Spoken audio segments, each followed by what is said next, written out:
Inihayag ng Malacanang na hindi pa nila nakukumpirma ang paghahain ng arrest warrant ng International Criminal Court laban kay dating Pangulong Rodrigo Duterte.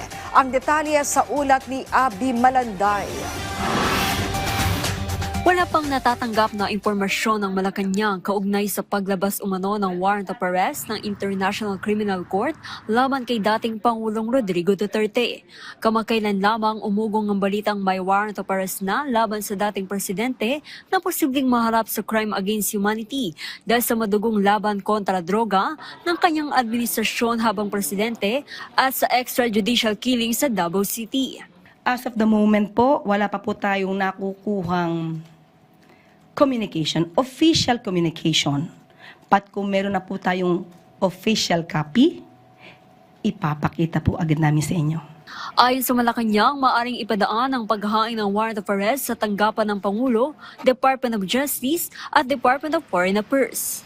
Sa Interpol po tayo makikipag-ugnayan kung hihingin po ng Interpol ang tulong ng gobyerno po, ng pamahalaan. Handa naman po ang law enforcement agencies natin kung ano po ang sinasabi ng batas, kung kinakailangan po na iserve yung warrant of arrest because of the request of Interpol. Ano't ano man po ang mangyayari, basta po nasa legal, gagawin po yan ng pamahalaan. Bagaman wala ng jurisdiksyon ng ICC sa Pilipinas matapos kumala sa Rome Statute, walang iginiit ng palasyo na may obligasyon ng Pilipinas sa International Criminal Police Organization o Interpol. Nakahanda naman ng law enforcement agencies kung kailangang isilbi ang arrest warrant at sisiguraduhin na maging mapayapa ang gagawing hakbang. Pipigilan po natin magkagulo. Ang gagawin lamang po talaga natin ay kung ano yung naaayon sa batas.